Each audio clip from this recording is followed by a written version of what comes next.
ด้วยยังเปย์ไม่เคยเสมอวันสงกรานต์เฮาก็ฮดเนาะโหดฮะฮดน้ำขอพรน้ำพ่อน้ำแม่นี่แหละเอาเฮ็ดนั่นให้ปีหนึ่งครั้งหนึ่งเด้เพิ่นให้เบิดลูกหลานในเขตได้ไม่เอากระดกกระป๋าไม่ได้หรอกเชื่อจ้าเสร็จแล้ว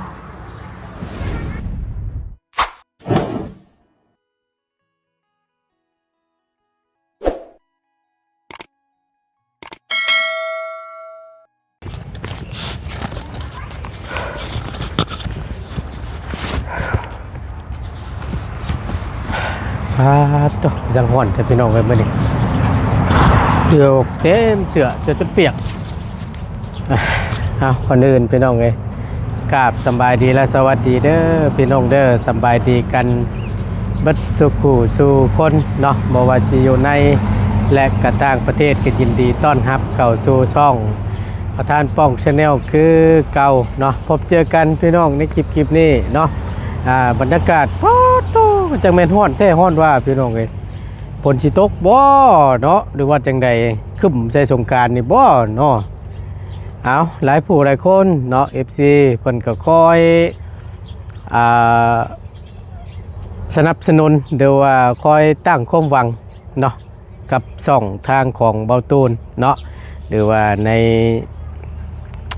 พ่อแม่พี่น้อง FC เนาะหลายๆท่าน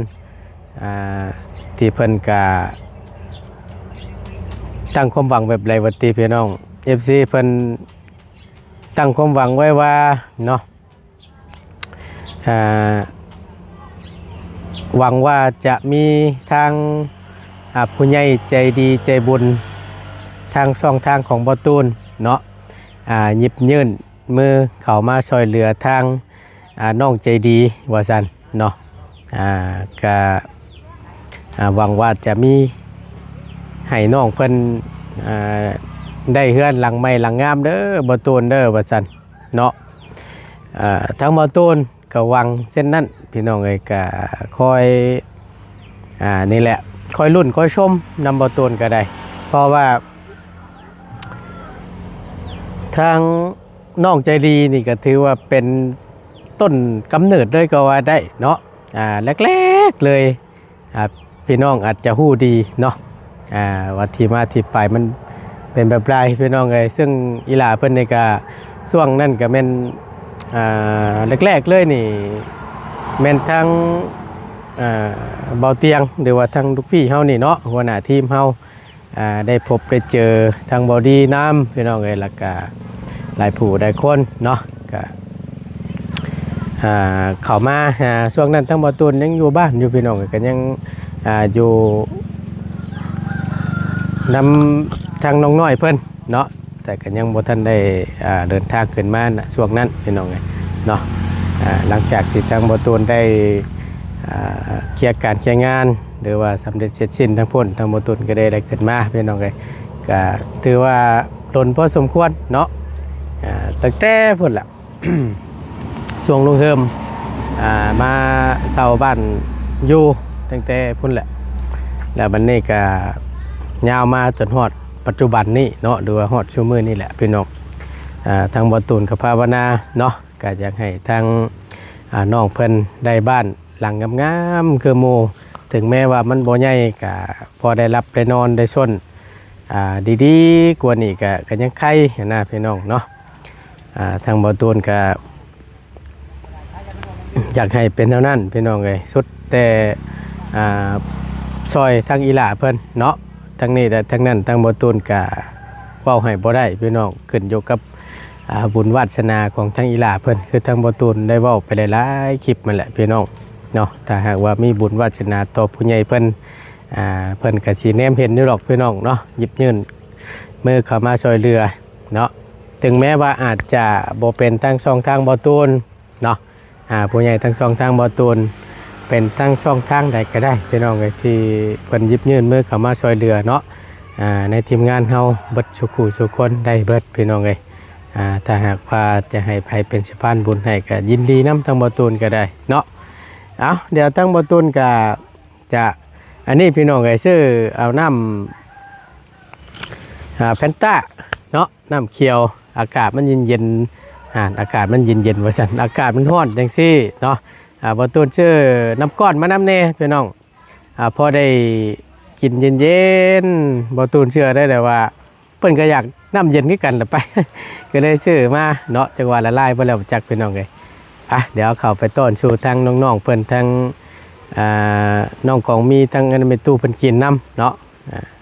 เพราะว่าน้ำเย็นกินแล้วก็จังว่ามีแห้งพี่น้องเนาะไปบรรยากาศ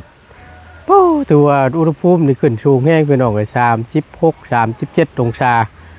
ถือว่าป้าดสุดยอดเลยพี่น้องเนาะไปเดี๋ยวเข้าไปในพุ่นแหละพี่น้องเลยไปนี่แหละพี่น้องเลยโอ้เดี๋ยวไล่จนเบิดน้ำย่อยเสะๆปานนี้สู่ทั้งน้องๆเพิ่นกินก่อนตัวโอ้ไฟสระเชียวเราเดี๋ยวเฮ้ยตากลายมันแตกได้ตากลายเด้อตากลายมันแตกได้เด้อเห็นบ่แม่น้องเราแค่ว่าตากลายมันแตกได้ว่าสั่นเชียวน้องเพิ่นพี่น้องเอ้ยใช้หาบังตั้งติดตั้งบ่ได้บ่เอากันใหญ่ได้เนี่ยเนาะมันเป็นอะไรล่ะไฟบ่มีบ่ฮะเข้าก็บ่ฮู้เข้าอยู่บ่บ่ซากก็ไปโดนยังคือเก่าแบบข่อยเพิ่นทำเช็ดแบบเจ้าซากมันหลายเครื่องบ่จังมันสิเข้าทั้งใดเนาะ3เครื่องพูโอ้ยเอาเฮ้ยหากระติกมาใส่ละโอ้ยเอาสบายดีเอากระติกมาใส่นั่งเบิ่งได้เปียกบ่ได้นี่เอาเบิ่งเอากระติกมาใส่ก่อนเอาขอบใจบ่ตุนคนรอที่เจ้าเนาะขอบใจหลายเด้อบ่ตุนขอให้เจ้ามีเงินร่ำรวยเด้อโอ้สาธุขอให้นอนหลับได้เงินหมื่นตื่นมาคอยได้เงินแสนเด้อสาธุโอ้ยโหพอดเป็นแท้ๆเนาะให้ได้ชมพอดปากเด้อได้เงินได้หลายเดียวฟันว่าอยากได้รถเจ้าก็ต้องได้แต่จะฟันว่าได้เงินเจ้าก็ต้องได้โอ้ยเนาะเนี่ยหลานว่าวเนาะพี่น้องเอ้ยเป็นว่าวเนาะเก่งเว้ยมาที่เก่งว่าแล้วก็ระเบ้าหานึกว่าขากล้องไผน่ะคือต้องยังอยู่โอเคบ่เป็นหยังเดี๋ยวได้เอานี่ก็ได้เนาะโอเคพี่น้อง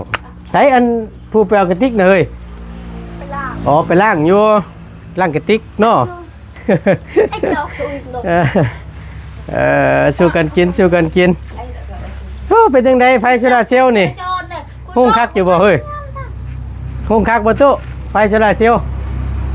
คักอยู่เนาะยังบ่ได้นั่นเมื่อวานนี้มันบ่ได้ตากแดดเมื่อวานนี่ยังบ่มีแสงแดดสร้างแดดไม่แสงแดดแสงอาทิตย์ตากแดดมันใส่ได้เอาลองเบิ่งมันตัวรถเก่ามันกุ้มอยู่บ่กุ้มอยู่เนาะตัวนั่นน่ะมีอยู่บ่ใช่อันนั้นน่ะอันที่ว่าตัวที่ว่าสากโทรศัพท์น่ะตัวเก่าน่ะมีคือกันบ่ไอ้ตัวมันจะจอกไม่ได้แกะรถดึงรถน้ำก้อนนะขายดีช่วงนี้พี่น้องเอ้ยพอฮ้อนดิหม้อสิฮอดสงกรานต์เลยเนาะนะกับบรถวันที่10วันที่โอ้ยตายแล้วบาทนี่เฮ็ดอะไรบาทนี่มันสิบ่ได้เคยไปสงกรานต์ยังไปชวนมันไปแน่เนาะบอกเคยไปค่อยจะไปสงกรานต์อยู่ชวนมันและจะไปสงกรานต์อยู่ชวนมันเจ้าไปสงกรานต์ไปกับเมียเนาะไปดินอยู่ทางไหนเฮ้ยไปลบชวนมันเดี๋ยวเนาะบ่ลบเลยจะว่ายังไงบ่นี่จะชวนมันแม่ตู้มีบ่กินก่อนเจ้ากินก่อนให้นาบ่าวกินก่อนโอ้ยบ่ลายปานใดเด้อเฮาเด้อนาบ่าวเป็นผู้ซื้อเด้โอ้ยกินชื่อกับชื่อมากินน้ำกันนี่แหละซื้อกินน้ำกันแต่ให้นาบ่าวกินก่อนให้เราบ่าวก่อนบ่โดย ขอบใจได้เสร็จเด้อโอ้ยหมอแล้วพี่น้องเอ้ยอยู่พี่เพิ่นเริ่มดินวันที่หยัง วันที่13 14 13 14 15 เมื่อก่อนน่ะ14 15 16บวก 16 3มื้อติ อ๋อ บ่แม่น4มื้อแหละ บ่ ค่อยคิดมันจะอย่าบนแผ่นตอนที่เต็มก้นเช้า แบ่งกันช่วยกันกินเฮาบ่มีเงินเฮาก็บ่ไปสิหยังหยังมันดินอยู่เฮือนนี่ แหละ อาบน้ำละลายคุณเนาะ หรือเปล่า ฮะ ส่วนมันก็มีแหละ ส่วนมันก็มีบ่นัก แม่น โก้ยพูดละพุ่นถือสวิงไปพูดไปสวัสด บ่แม่นไปเอาถือเสียมถือผ้าถือกระตุกน้ำตุกนึงไปลิ้นรถเอาเสียมน่ะลกหญ้า มือน่ะขุดกิน เมื่อยแล้วก็กินน้ำบาดนี่ แม่น ก็เนาะ ที่ว่าจังใดพี่น้องไงมันก็คือว่าละปีหนึ่งเทื่อหนึงคือทางผู้สาวเพิ่นนี่ก็แต่ละปีเราบ่ได้ไปดินเราอ่ะเห็นหมู่ดินโครงการปลูกมันอยู่แก้มทางนี่แล้วแต่แนมหมู่เราอ่ะ ได้แต่แนมหมู่ไปดินโครงการเราอ่ะเอาเบิ่งปีนี้สิได้ไปอยู่บ่ ไปได้ไปแต่หดพระเราอ่ะ จะไปแต่ฮดฟ้า มีเงินเด้ ฮะ มีเงินไปเด้ เอาก็ไปชื่อนี่แล้ว โอ้ยไปชื่อก็ไปดีกว่า เอาเนาะถือแล้วก็ชื่อปองแป้งพ่อพอได้รถเขาจะกักให้ขุดน้ำเนาะกะ บ่ถามในส่วนหลายเพิ่นไปดินใช้จังซี่ไปดินจังได๋ แสดงเขาบ่มีเซโปนอยู่บ้าน เซ เขา โปน เซโปน แม่เซ อ๋อ โปนเส้นลายนะเซโปนแล้วก็มือพินเท่านั้น บ่เซโปนเมืองพิน บ่ที่ฮู้ได้นี่ล่ะเดา เห็นรถเวียดไปเซโปนเวียดนามไปนี่อยู่พี่ ใช่แลนด์นี่บ่เพิ่นบ่ได้ดินบ่บ่มีหมองดินบ่ มัน แต่ส่วนหลายคนเวียดเขาขึ้นบัตรไล่ดีเขาดีได้ ขึ้นดินอยู่วัด บัสเดน ขอเพิ่นส่งพระบ่เออ อะไรเขามาเล่นม้วนซึ เต็มอยู่นั่นเนาะ เต็ม คนเวียดบ่ส่วนหลาย คนเวียด คนลาวเฮานี่บ่ได้ค่อยได้ไปบ่ คนลาวเนี่ยคนเวียดเนี่ย ปะปนกัน ปะปนกัน ตัวได้ไปอยู่บ่ มีไฟได้ไปนี่นี่จุมเจ้าเด้แล้วเนาะ ไปฮอดพระอยู่เทิงอยู่แสดงเห็นคนเวียดได้ไป คอยไปแต่บุญมองไทยเท่านั้น บ่ เพิ่งสิเจอได้ อยู่พุ่นปีนี้เพิ่นสิมีอยู่ปีนี้เนาะ เดือน6เดือน7 เดือน6เดือน7 เมื่อก่อนน่ะไปน่ะวันที่28เดือน6วันที่28 ถือว่าลากท่ายหมู่ได้พี่น้องเอ้ยเนาะอยู่บ้านนี่เพิ่นเอิ้นหยังเลนสวรรค์บ่ คุณ ใส่แดงสวรรค์ ใช่เลนสวรรค์เนาะ ต้องกระดับในทุกเรื่องนะของมันหัก แดงสวรรค์ แม่นบ่แต่ว่าขนาดทั้งระเบ้าก็ยังบ่เคยมาดินจักเทื่อ เคยขึ้นระบัดบ่ เฮ้ย มาแสดง มันงามเด้ บ่ งาม บ่เคยเข้าไป เขาขึ้นบนสูงนี่ได้งาม เอ้าสงกรานต์ก็สิมาฮอดแล้วเขาขึ้นรถเนาะถือโอกาสขึ้นเลย เพิ่นให้ การจะเมื่อ เพิ่นให้ขึ้นเด้ เปิดให้ขึ้นบ่ถ้าว่าวันปกติบ่แม่นเทศกาลนี่เพิ่นมวยขึ้นบ่ บอกขึ้นได้หมดเลย โอ้ ขึ้นอยู่เทิงไปเบิ่ง ก็คือง ามเด้ บ่คือวัดทั่วไปนี่แหละเนาะ บ่แต่ว่าเขาขึ้นนะขึ้นอยู่สูงน่ะ อันพระใหญ่ๆเห็นเราอ่ะม แต่เขาขึ้นน่ะมันยังใหญ่กว่าโตเขาอีก ขึ้น มัน นะ มี ค่อย บอล เสียว คนละบอลนำได้ ตอนลงตอนขึ้นนะบ่ย่านตอนลงเนี่ยเสียวคนหลัง มันเป็นอะไร คนลุก คนลุก คนลุกย่านหยังอะนะ ยัน ย่านบันไดย่านล โอ้ ง มันชันบ่แนมลงไปจิริ้วอยู่สิติ แม่น อืม ดาวคานึงน่ะมันโค้งให้หมดมันเฮ็ดแบบว่าสูงแท้ เอาไปนอกน้ำเด็ดตอนนั้นเนาะก้าวขาแรกน่ะลงน่ะโอ้ยสั่นหมด เอาแต่บุญฮอดจอดเทิงก็คงจะได้ขึ้นไปกราบไหว้อยู่หรอกเนาะแต่ก็คืออย่างที่แล้วพี่น้องเอ้ยมันบ่พอสิได้ไปหั่นน่ะก็สิว่านะก็ว่าไปก็ได้ขึ้นก็สาธุแหละ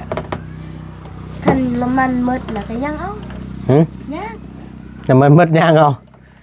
เอาบ่ต้องเอาไปรถย่างไป มัน ย่างแต่พี่หอดพูน มันสิไปฮอด มันฮอด โอ้ แต่ ฮอดดิ เศร้าเลย มันก็นั่นแล้ว เอาเขาก็ฮอดน้ำให้เอาเลยเนาะ ฮะ เขาก็ฮดหน้าให้หาเนาะ ใครอยู่กับเพิ่นฮด ข้าวกิน เดี๋ยวเพิ่นคิดว่าเป็นคนที่บ้านเนาะ ว่าแม่จักจอกมา ได้อะไรจ้ะ ใช้อันหันไปตู้ไปทางใดเลยคือบ่ให้แล้วได้จักจอกกว่าแล้วก็ได้แล้วไปใส่แก้วจ้ะน่ะ เจาะหญ้า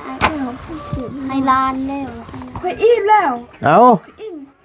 มแล้วกินขนมตรงเลย กินขนมมันไปเอ็ม อิ่มแล้ว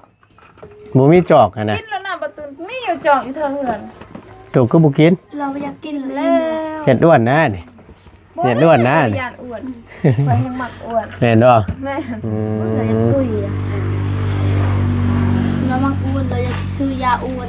คนที่อ้วนน่ะอยากจ้อยบ้านเราล่ะจ้อยน่ะอยากอ้วน อืม อ้วนบ่ได้อยากอ้วนล่าคนเต็ม อ้วน ให้มันเต็มเดี๋ยวเต็มแบบได้เลยน่ะ เต็มหมดคาง ให้เต็มจุลูดิ แม่น ว้ายเนาะ อ้าวใครก็ว่าเขาจ่อยไม่ได้ก็ว่าเขาจ่อย จั เอา ก ปันที่ค่อยแนว จักโล โตได้60น่ะ 50ว่า50โลเราเนี่ย 50โล หนัก50แล้ว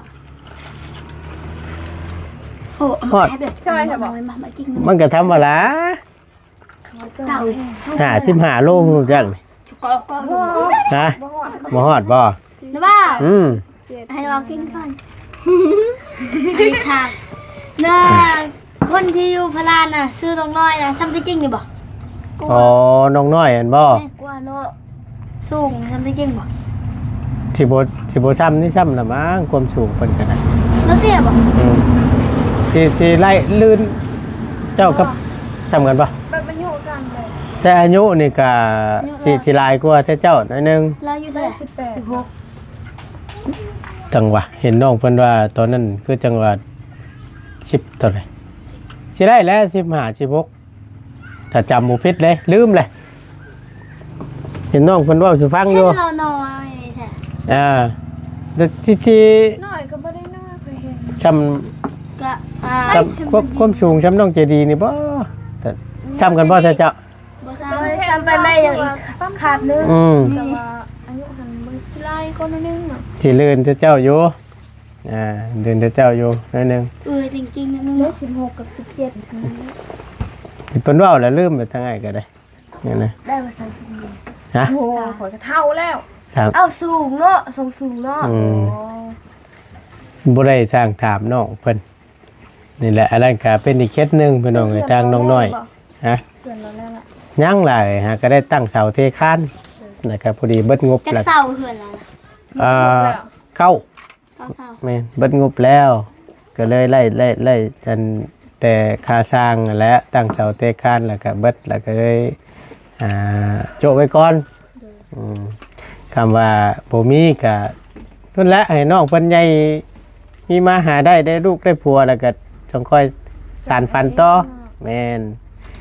นะแต่ว่ามีงบเข้ามาเพิ่มเติมก็จังค่อยว่ากัน เพราะว่ามันก็คือว่าแล้วพี่น้องไอ้เฮือนดินนี่แน่นอนแหละหลายอย่างอย่างเช่นหินบล็อกเฮทรายเหล็กปูนค่าสร้างสุดยอดเลยของมีเลยเพื่อสิได้เอาเฮือนหลังนึงนี่ป้าโตสุดๆได้แหละ มียังที่ไหนมาง่าย เมื่อยพี่น้อง ๆดีเพิ่นซอยเฮาก็บ่แม่นง่าย โอ้ยสาธุนั่นล่ะเลยครับ ถื เพิ่ อน ว่าเป็นบุญวาสนา บุญ เขา เฮา แล้ว แล้ว แม่นสาธุแหละ เป็นบุญแหละที่เพิ่นหยิบยื่นเข้ามาซอยอย่างก็ตามแต่เนาะทุกสิ่งทุกอย่างสุดที่เพิ่นจักซอยแหละพี่น้องโดยที่เฮาก็บ่ได้ฮู้จักเนาะญาติพี่น้องก็บ่แม่นแต่เพิ่นก็ยังซอยนะด้วยความที่เพิ่นดูโตนสงสารนั่นแหละพี่น้องเอ้ย มันอุ่นไป สาธุแหละเนาะป้านี่กินข้าวกันยังมื้อนี่ กินแต่เศร้านี่ กินแต่เช้านี่ มีคนกีฬา ปลา ท่านมื้อเช้านี่ เรื่องตอนเที่ยงไม่ได้กินป่ะจ้าเด็กเลี้ยนี่ยังไปเลยบ่เจ้า เขากินแต่ข้าว เขาอยู่บ้าน ข้าวแต่เช้าเขาไม่กินเขากินแต่ข้าวเที่ยงข้าว กิน เช้า แต่ นะ ตอนเช้าตอนแรง จบโอ้ คันว่าเฮ็ดเวียกนี่กินอยู่ เออ คัน คำว่า ว่ามีอาหารก็กินอยู่คัน ำว่าอยู่เฮือนบ่ได้มีอาหารก็บ่กิน เออถ้า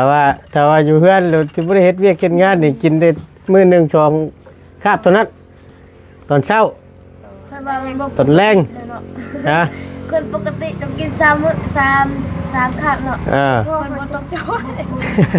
อีก2คาบ แต่อยากให้มันดีนี่ก็คือเว่าหั่นแหละเพื่อมันจังสิบ่เสียอันนี้เฮาพี่น้องเอ้ยกระเพาะเฮานี่แหละ บางมื้อคันเฮาไปเฮ็ดเวียกมีอาหารกินแต่เช้านี่เฮาบ่ได้กินข้าวเช้ากินแต่ตอนเที่ยงตอนแรก เปลี่ยนไปเรื่อยๆเนาะโอ้ย เฮียนนั่นแหละบ่ได้กินในตอนเช้าไปเลยมา11 โมงเมื่อจะเฮียนน่ะกินข้าว โรงเรียนเพิ่นบ่ได้เลี้ยงข้าวบ่ล่ะบ่มี บ่มี เอาไม่กินแต่เฮือนไปแล้วก็เพื่อก็กลับมากิน แต่เช้าบ่ได้กินกิน ยัน แต่ ยันว่าเพิ่นเลี้ยงข้าวเลี้ยงน้ำแต่จังครูทำอันอยู่จำนันจ้าบ่ได้ทำสักทียอมบ่จะพระ จ้างไปจ้ะ จังดาวมีครูจังดาวเชิญไปเอาอันไปเลี้ยงตะกี้จะอันบ่ได้พระไปมีตู้แล้วนักเด้อง งบ่รู้จักกันแล้วแกคุยหญิงเนี่ย งงเลย ไม่คุยหญิงนี่คือ ฟังก่อนพี่น้อง ให้กูโอ้ยคุยหญิงนี่คือ ประตูน ยิ่ง เอามาดูประตูนเด้มาดู แต่ว่าครูเราก็เบิ่งอยู่คลิป นะ แต่ว่าครูก็เบิ่งอยู่คลิปแล้ว ครูนะเพิ่นติดตามคือกันบ่บ่นาง ยินระเบิดคลิปยินกว่า ได้ยินครูเว้าว่าเบิ่งคลิปอยู่เบิ่งช่องไผล่ะบ่ฮู้คือกัน สองพุทธบ้า ชุมช่องระบ้าวนี้เพิ่นติดตามไผแหละ สองควายหลักเบิ้งวัด บ่มันรู้จักระบ้าวอยู่บ่บ่ฮู้หรอกเนาะ คณะยานมาแล้วเบิ่งทรงเฮิม ลุงเฮิมเคยเข้าโรงเรียนบ่เอารถไปตอนนั้นน่ะเนาะ เขาเฮีย บ่ผิดเคยขี่รถไปอันโรงเรียนเนาะ เราเลยเขาเฮียเลยกี่ระยงนี่คือ แม่นเห็นเพิ่นนั้นไปเซลไฟตอนนั้นเนาะอยู่โรงเรียนตึกใจเพิ่นเฮ้ย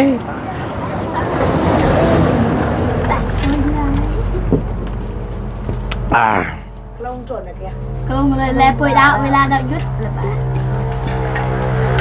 สองวันห้าเดือนจ้าเลย ก็ทางเรียนปานิน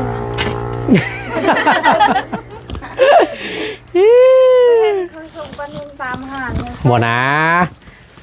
บอกแบบนี้แหละ มันก็ได้เบิดน้องเอ้ยแล้วแต่เฮาจะเอาไปใช้แบบใดกระทางพันดิตน้ำใต้รถบ่บุญ ใส่อาบน้ำ ก็ น่ะ ไม่ชุดละบ้าเป็นปลาเด่น สิขังเอาไว้บ่ เจ้าจะไปขายบ่ได้เบิดกระทางสีขาวนี่น่ะที่ว่านี่น่ะมันเฮาสิเอาไว้ใส่น้ำก็ได้ แล้วเพิ่นก็เอาไว้ใส่ปลาใส่ออกซิเจนให้มันก็ได้เบิดแล้วแต่เฮาสิใส่ว่าสิเอาไปใส่หยังใส่โตงไว้โตงน้ำกินก็ได้นี่ เอาไปใส่ในมินสงกรานต์ โอเคน้ำนี่บ่ แม่ ดูดนอน สงกรานต์แหละน้องเมื่อแบบ แม่นเนื่อยก็ว่าสิกลับหั่นแหละกลับเมื่อบ้านก่อนเมื่อรดน้ำลำหัวผู้เฒ่าเพิ่นก่อนเมื่อขอพรน้ำเพิ่นนี่แหละให้เพิ่นอยู่ดีมีแห้งนั่นแหละเพราะว่าแต่ละปีก็คือทางบ่ตูนเองก็นั่นแหละเข้าไปรดน้ำลำหัวผู้ใหญ่เพิ่นอยู่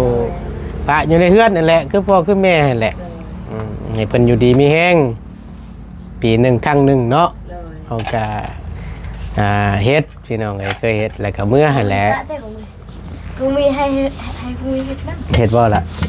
เฮ็ดอยู่บ่เคยอยู่บ่วันสงกรานต์ วันแม่กับ เค เมื่ ยไปด้วยยังเปไม่เคยเสมอเลย วันสงกรานต์เฮาก็ ฮดเนาะ โหดนะฮดน้ำขอพรน้ เคยยังงง ำพ่อน้ำแม่นี่แหละอ้าวเฮ็ดนั่นให้ปีหนึ่งครั้งหนึ่งเด้ให้เพิ่นหยุด มาวันนั้นเขาสมานบ่ ฮะ เขาเอาตีน เขาชมตอนนั้น มา ตอน เล่ นั้นนน่ะนี่ เอาแขนจะย่อมแม่นั่งแล้วนั่งตีนแม่แล้วก็เอา กินราชมา ก็ แต่งขันห้านี่แหละแล้วก็เฮาก็ไปขอขมาเพิ่นนี่แหละขอขมาใดที่ผ่านมาเฮาเฮ็ดบ่ดีจังใดก็ให้ทั้งพ่อทั้งแม่ให้อภัยให้ยกโทษให้ก็ที่คำวาจาใดที่มันบ่ถูกบ่ต้องบ่จบบ่งามต่อพ่อต่อแม่ก็ขอให้ทั้งพ่อทั้งแม่อโหสิกรรมให้ขอพรจากเพิ่นนั่นแหละให้เพิ่นอยู่ดีมีแห้งให้อยู่น้ำลูกน้ำหลานเป็นล้นกับเป็นสิ่งที่ดีนะเป็นสิ่งที่ดีเจ้าบ่เคยติ๊กเตือนติลองเด้อดีสิมาเด้อ เขาใส่ยังไง ก็บ่มีหยังดอกไม้แล้วก็เงินแล้วแต่ใส่ให้ ใช้ฟันหนึ่ง ก็แล้วแต่เนาะก็เพิ่นนั่งอยู่น้ำรถลำโพงผู้ใหญ่เพิ่นนี่แหละลองเด้อ เงินเขาก็เอา บ่เคยบ่ เทียนซื่อๆ บ่เคยละบุ้ง ปีใหม่เด้ปีหนึ่งครั้งหนึง ซึ่งลายเราเทิงเฮาบ่มี อ๋อ จะเลยบ่เคย บ่ลึกเนาะบ่ลึกบ่เคยเฮ็ดบ่มีไผพาเฮ็ดเคยบ่จ๊ะบ่เคยเคยแล้วลองเด้อมันก็เป็นผลดีนั่นแหละต่อเจ้าหั่นแหละเด้อได้เบิดลูกหลานได้เฮ็ดได้ไม่อยากกระโดดไปไม่ได้หรอกเชื่อจ้า กินอย่างเดียวถึงน่ะเนาะยอมใจเพิ่นอยู่เพิ่นไงแบ่งกับแม่มาให้อีหลานนี่ลิ้นให้ทั้งอีหลานเพิ่นแน่กินบ่นั่งมาได้เลี้ยงง่ายแท้ มันเป็นอันตลอด นี่นะบ่อยู่ชื่อเนาะโอ้ยม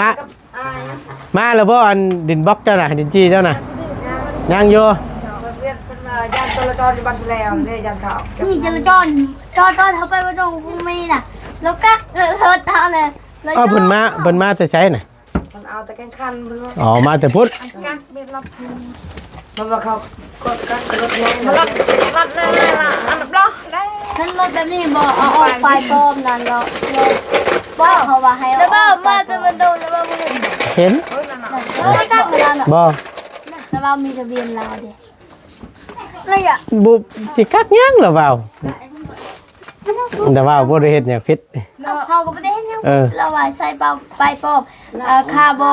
ใส่หมวกกันน็อกเรา ปั๊บเพิ่นปั๊บบ่นี่ได้นะไอ้ตู้นั่นน่ะละเอาอะยะ นี่ยะเอาที ยะมาแม่ยะมาเอาหลานมาให้นะ เอาตัวใหญ่ ยังวะ เอาไว้เจ้าใหญ่ จ้าน่ะ ปั๊บแล้วเอาบ่นั้นดอกแล้วเอามีครบเบิดแหละเฮ็ดถูกต้องตามกฎหมายเลย น้องเรียน ฮะ น้องเรียน โรงเรียนเจ้าเป็นยัง เรือแต่อันเดียวมุกลก หมวกกันน็อกไปหนึ่งเขาว่าไปก็ไปทะเบียนปลอม แต่ทะเบียนปลอมกรุงเทพนั่นแหละ เราของปลอม บอก เราบอกออกนะบอกให้ออกไปทะเบียน เอาออกไปเปลี่ยนใช้น่ะ เราก็ให้ใส่ เนาะ กล้วยเลยอยากให้เลยแต่ว่าเลยยอม เพราะว่าทางประตูน่ะมีเบิดพี่น้องไงเอกสารรถก็ครบใบขับขี่ก็มีรถจักรประตูเน็ตเบิดเหยียบค่าใบเหยียบทางก็มีถามหายังก็บ่ได้นั่นดอกคือแต่ก่อนน่ะยังบ่มีใบขับขี่นั่นคำได้โบกแล้วแม่นละเขาเบิ่งใบขับขี่แน่ มีใบขับขี่ครบแล้วก็ไป แม่ค่ะ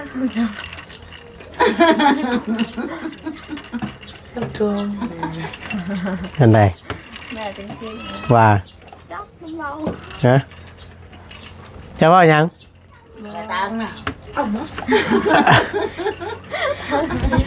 เอ้ยเนาะ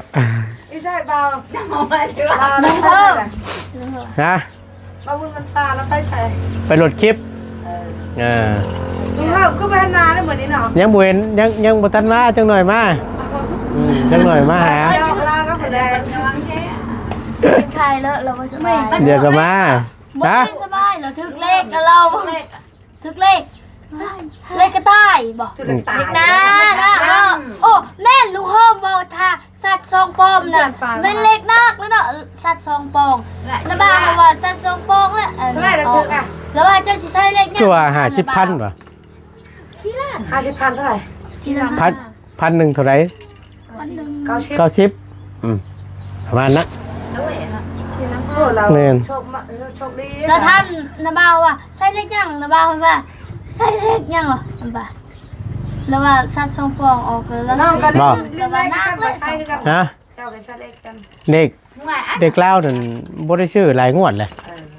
บ่ บ่ไหลกระทึกเล็กมันนั่นเหรอ ฮะ บ่ไหล มื้อนั้นเพิ่นถูกโยมื้อน่ะ ช่วย เท่าไหร่ จักเท่าใดบ่20,000บ่